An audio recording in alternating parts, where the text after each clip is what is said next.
Last lecture में हमने respiration in plant chapter को पूरी तरीके से ख़त्म किया था। अब हम शुरू करेंगे प्लांट फिजियोलॉजी का सबसे last chapter, plant growth and development. इसमें हम इसको जो है एनसीईआरटी के हिसाब से ही पढ़ेंगे। तो चलिए शुरू करते हैं। ठीक है, ग्रोथ सबसे पहली हेडिंग एनसीईआरटी में पड़ी है ग्रोथ। ग्रोथ ग्रोथ जो होती है इरिवर्सिबल होती है, इरिवर्सिबल होती है। और ग्रोथ जो होती है वो परमानेंट होती है, परमानेंट। ग्रोथ में इंक्रीज इन वॉल्यूम और मास। ठीक है, ग्रोथ। ठीक है, अब हम देखते हैं growth is regarded as one of the most fundamental and conspicuous characteristics of the living being. Fundamental and conspicuous मतलब होता है well defined, well defined and clear cut. ठीक है, ग्रोथ जो होता है वो well defined clear cut characteristics होता है लिविंग बीइंग की। ठीक है, growth can be defined as irreversible permanent increase in size of an organ or its part or even of an individual cell। जैसे जितनी भी सेल्स होती हैं प्लांट की वो सिंगल सेल जाइगोट से डिराइव होती है। जैसे हम ही मान लीजिए ह्यूमंस हैं, तो हम शुरुआत में एक सिंगल सेल रहे होंगे, उसके बाद सेल डिवाइड की, फिर आर्गन बना, आर्गन सिस्टम बना। ठीक है, वही लिखा गया है यहाँ पे। ग्रोथ जो होता है इसको डिफाइन किया जाता है irreversible permanent increase in size of an organ or its part or even of an individual cell. ठीक, generally growth is accomplished by metabolic process. जो ग्रोथ होता है वो डायरेक्टली अफेक्ट करता है मेटाबॉलिज्म को, डायरेक्टली अफेक्ट मेटाबॉलिज्म, मेटाबॉलिज्म को अफेक्ट करेगा। और ग्रोथ तब होगा जब एनाबॉलिज्म जो होता है वो ज़्यादा हो, एनाबॉलिज्म ज़्यादा हो, और कैटाबॉलिज्म जो होता है वो कम हो। कैटाबॉलिज्म जो है वो कम हो। ठीक है, और ये सब काम जो होता है इसके लिए जो एनाबॉलिज्म और कैटाबॉलिज्म जो प्रोसेस चलते हैं इसके लिए एनर्जी का यूज होता है। तो यही एनसीईआरटी में लिखा गया है, generally growth is accomplished by metabolic processes both anabolic and catabolic that occurs at the expense of energy. ठीक है, जैसे कि एग्जांपल है एक्सपेंशन ऑफ लीफ। लीफ का जो एक्सपेंशन होता है वो भी ग्रोथ होता है, उसके लिए भी एनर्जी की जरूरत पड़ती है। और देखिए लास्ट में एक सवाल पूछा गया है, how would you describe the swelling of peace of would when placed in water. ठीक है, तो इसको क्या हम ग्रोथ मान सकते हैं? तो इसका आंसर हो जाएगा नो। ठीक है, क्योंकि ना इसमें कोई एनाबॉलिज्म प्रोसेस हो रही है ना कैटाबॉलिज्म। हमने जो वुड है उसको पानी में डाल दिया, तो उससे कारण क्या होता है, जो सेल्स होती है वो टर्जिड हो जाती है। ठीक है, इसका जवाब आप नो लिख लीजिए। चलिए अब आगे चलते हैं। Plant growth generally is indeterminate. Indeterminate, indeterminate का मतलब होता है अनलिमिटेड, अनलिमिटेड। ठीक है, अनलिमिटेड। जो प्लांट होती है, प्लांट की ग्रोथ होती है, प्लांट ग्रोथ वो अनलिमिटेड होती है। अनलिमिटेड क्यों होती है? क्योंकि प्लांट में कुछ सर्टन स्पेसिफिक पोजीशन पे कुछ मेरिस्टम पाए जाते हैं, मेरिस्टम, मेरिस्टम सेल पाई जाती है जो ग्रोथ में पार्टिसिपेट करती हैं। ठीक है, और जो प्लांट ग्रोथ होती है, प्लांट में जो ग्रोथ होती है वो लोकलाइज होती है। ये जो होता है लोकलाइज होती है, क्योंकि जो मेरिस्टम सेल पाई जाती हैं वो मेरिस्टम सेल किसी स्पेसिफिक पोजीशन पे प्लांट में पाई जाती हैं। ठीक है, और जैसे ये देखिए इसमें लिखा क्या गया एनसीईआरटी में, plant growth is unique because plant retain the capacity for unlimited growth throughout the their life. The ability of plant is due to the presence of meristem at certain location of the body. ठीक है, the cells of such meristem have capacity to divide and self perpetuate. Self perpetuate का मतलब होता है, self perpetuate का मतलब होता है मेंटेन करना, जो कंटिन्यूटी है उसको मेंटेन करना। ठीक है, जो मेरिस्टम की सेल होती हैं उनके अंदर कैपेसिटी होती है डिवाइड करने की और सेल्फ परपिचुएट करने की। सेल्फ परपिचुएट मतलब मेंटेन, जो डिवाइड हो रही सेल उसको मेंटेन करना, उसी तरीके से सेल डिवाइड होती रहे। The product however soon lose the capacity to divide.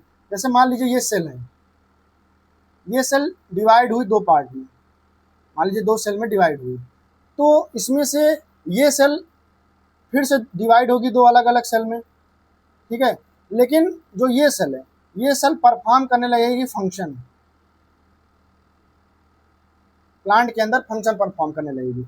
वही लिखा गया है कि however soon loses the capacity to divide and such cell make the plant body this form of growth where in new cells are always being added. जैसे मान लीजिए ये cell है, प्लांट की कोई सेल है, ये डिवाइड हुई एक सेल में, दो सेल में, और फिर ये दूसरी सेल जो है ये भी डिवाइड हुई दूसरी में, तो ये जो नई सेल बन रही है, ये प्लांट बॉडी में ये नई सेल ऐड भी हो रही हैं, और जो जो सेल लूज कर चुकी है डिवाइड करने की क्षमता, वो फंक्शन परफॉर्म करने लग रही है। ठीक है, तो इसी तरीके से क्या होता है कि सेल ऐड भी होती हैं और फंक्शन भी प्रोवाइड करती हैं, और जो इस तरीके की ग्रोथ होती है, इस तरीके की ग्रोथ को हम ओपन फॉर्म ऑफ ग्रोथ बोलते हैं, ओपन फॉर्म ऑफ ग्रोथ। ठीक है, अब इसमें देखिए एक सवाल पूछा गया है, what would happen if the meristem ceases to divide. ठीक है, डज दिस इवर हैपन। तो इसका जवाब हो जाएगा ग्रोथ जो होती है वो स्टॉप हो जाती है, ग्रोथ स्टॉप। ठीक है, एग्जाम्पल हो जाएगा फ्लावर फॉर्मेशन, फ्लावर की formation.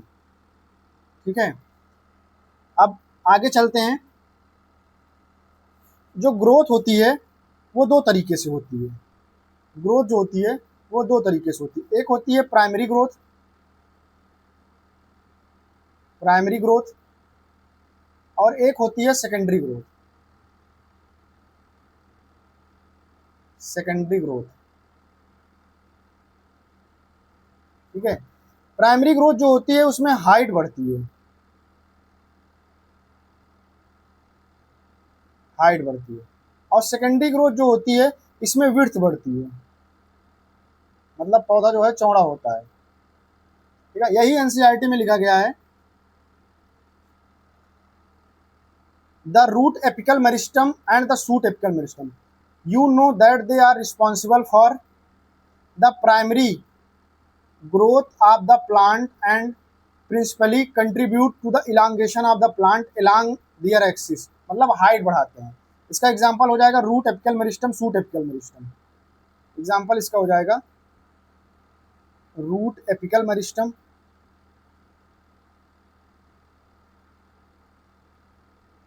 And shoot apical meristem, apical meristem. ठीक है, अब सेकेंडरी ग्रोथ के बारे में भी देख लेते हैं। जैसे कि डाइकोटिलेडन जो प्लांट होते हैं, डाइकोटिलेड वो, और जिम्नोस्पर्म, इसमें लेटरल मेरिस्टम पाया जाता है, जैसे वैस्कुलर कैम्बियम हो गया, कार्प कैम्बियम हो गया। ठीक है, ये सब जो प्लांट ग्रोथ कर रहा था उसमें बाद में आते हैं। ठीक है, these are the meristem that cause increase in girth of the organ in which they are active. ठीक है, इसको हम सेकेंडरी ग्रोथ बोलते हैं, मतलब विड्थ को जो है बढ़ाते हैं। जो सेकेंडरी ग्रोथ होते हैं ये, जैसे वैस्कुलर कैम्बियम हो गया, कार्प कैम्बियम हो गया, ये सब विड्थ को बढ़ाते हैं। ठीक है, अब चलते हैं इसके आगे। Growth is miserable. ठीक है, ग्रोथ इज मिजरेबल, जो ग्रोथ होती है वो मिजरेबल होती है, मतलब जैसे कि मान लीजिए कि ये एक सेल है,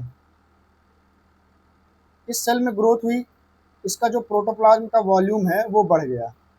मान लीजिए ये सेल हो गई बढ़ गई, तो वॉल्यूम जो है प्रोटोप्लाज्म का, वॉल्यूम ऑफ प्रोटोप्लाज्म ये बढ़ गया। ठीक है, तो एनसीईआरटी में लिखा गया कि एट सेलुलर लेवल, सेल के लेवल पे, is principally A consequence of increase in the amount of protoplasm. देख रहे हैं, प्रोटोप्लाज्म का जो अमाउंट होता है वो बढ़ जाता है। जो इंक्रीज इन प्रोटोप्लाज्म है, ये इसको जो मीजरमेंट होता है वो बहुत मुश्किल से होता है, ठीक है, मुश्किल से हम इसको कर पाएंगे मीजरमेंट, ठीक है। तो इसके लिए जो होता है कुछ पैरामीटर जो हैं ग्रोथ के वो डिसाइड किए गए। वो पैरामीटर क्या हैं? जैसे कि पहला हो गया फ्रेश वेट में इंक्रीमेंट देखेंगे, increase in fresh weight, fresh weight. Second, dry weight में कितना इंक्रीज हुआ है in dry weight. Third, increase in surface area और वॉल्यूम, सरफेस एरिया या वॉल्यूम। फोर्थ हो गया number of cells, increase in number और size of cell, size of cell.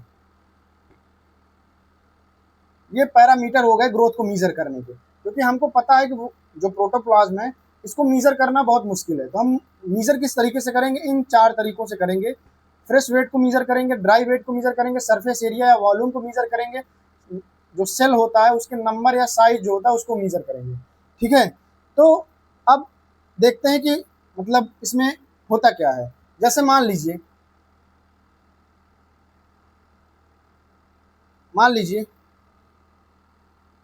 एक मेज का प्लांट है, मेज का प्लांट है, उसकी जो रूट एपिकल मेरिस्टम है, root apical meristem, root apical meristem, ठीक है, वो हर घंटे जो है 17,500 सेल पर आवर ये बनाती है, ठीक है। इसी तरीके से जैसे वाटरमेलन है, ये हर घंटे जो है 3,50,000 टाइम्स जो है अपने सेल को बढ़ा लेती है, ठीक है। तो यहाँ पे जो सेल का नंबर बढ़ रहा है ये सेल नंबर बढ़ रहा है, ठीक है। और ये वाटरमेलन, जैसे ये वाटरमेलन है, ये बढ़ा के अपने आप को 3,50,000 गुना जो है बढ़ा लिया अपने आप को। यहाँ पे सेल का वॉल्यूम बढ़ रहा है, ठीक है। यहाँ सेल का नंबर बढ़ रहा है, यहाँ सेल का वॉल्यूम बढ़ रहा है वाटरमेलन के केस में, ठीक है। इसी तरीके से जैसे पॉलन ट्यूब है, पॉलन ट्यूब के केस में क्या है, सेल की लेंथ बढ़ रही है, पॉलन ट्यूब की लंबाई जो है इंक्रीज होती है। ऐसे ही जो लीफ होती है, जैसे मान लीजिए ये लीफ है, इसका सरफेस एरिया जो है वो बढ़ जाता है, सरफेस एरिया बढ़ जाता है। तो ये हो गया सरफेस एरिया का एग्जाम्पल, ठीक है, ये हो गया सरफेस एरिया का। और जो सरफेस एरिया ये बढ़ रही है ये होता है डाइकॉटिल, डाइकॉट जो लीफ होती है उसमें, ठीक है। अब एनसीईआरटी में नेक्स्ट हेडिंग पड़ी हुई है फेज ऑफ ग्रोथ, ग्रोथ की क्या क्या फेज हैं, ठीक है। तो पहला हो गया मेरिस्टेमेटिक, मेरिस्टेमेटिक फेज। दूसरा हो गया इलांगेशन फेज।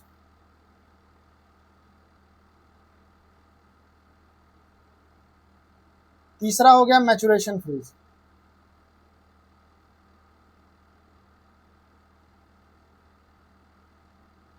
ऐसे मान लीजिए ये एक मैंने सेल बनाया, मतलब प्लांट का स्ट्रक्चर बनाया, तो ये जो सबसे नीचे है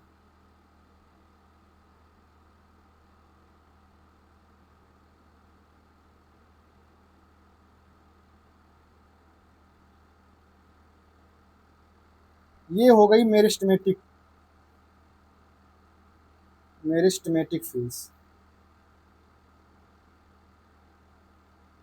मेरिस्टेमेटिक फेज में क्या होता है, जो साइटोप्लाज्म होता है वो डेंस होता है, इसमें साइटोप्लाज्म जो होता है वो डेंस साइटोप्लाज्म होता है, ठीक है। सेल डिवीजन जो होता है, सेल डिवीजन पावर जो होती है वो प्रेजेंट होती है, सेल डिवीजन पावर प्रेजेंट, इस मेरिस्टेमेटिक फेज में प्लाज्मोडेस्मेटल कनेक्शन भी प्रेजेंट होते हैं, प्लाज्मोडेस्मेटल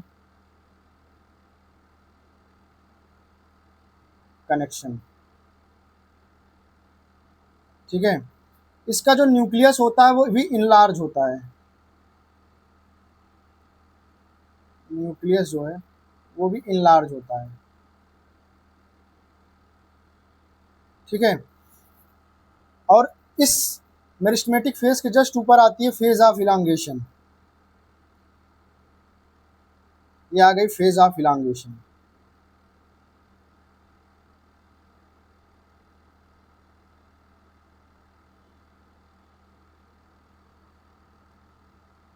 फेज ऑफ इलांगेशन,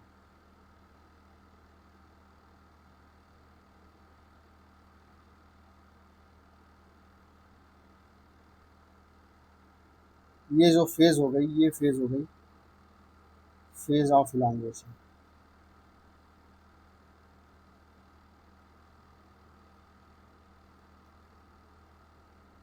जो मैक्सिमम ग्रोथ होती है वो इसी पार्ट में होती है, मैक्सिमम ग्रोथ, ठीक है।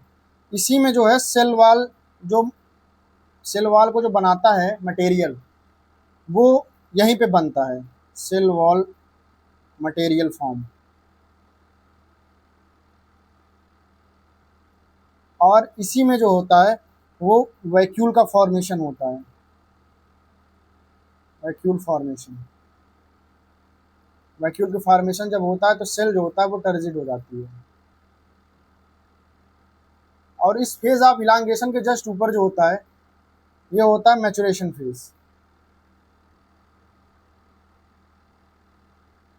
मैचुरेशन फेज, ठीक है। मैचुरेशन फेज, इसमें रूट हेयर्स होते हैं, ठीक है। वाटर का जो मैक्सिमम एब्जॉर्प्शन होता है वो इसी फेज में होता है, मैक्सिमम वाटर एब्जॉर्प्शन,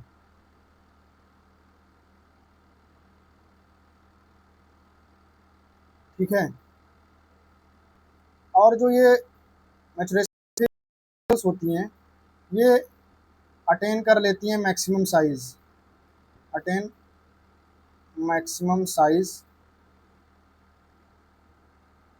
किसके टर्म में, in term of, in terms of wall thickening, in term of wall thickening and protoplasmic modification, protoplasmic modification, ठीक है। इसके केस में जो है मैचुरेशन फेज की जो सेल्स होती हैं वो मैक्सिमम साइज जो है वो अटेन कर लेती हैं।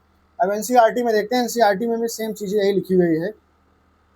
The period of growth is generally divided into 3 phases: meristematic, elongation and maturation. Let us understand this by looking at the root tip.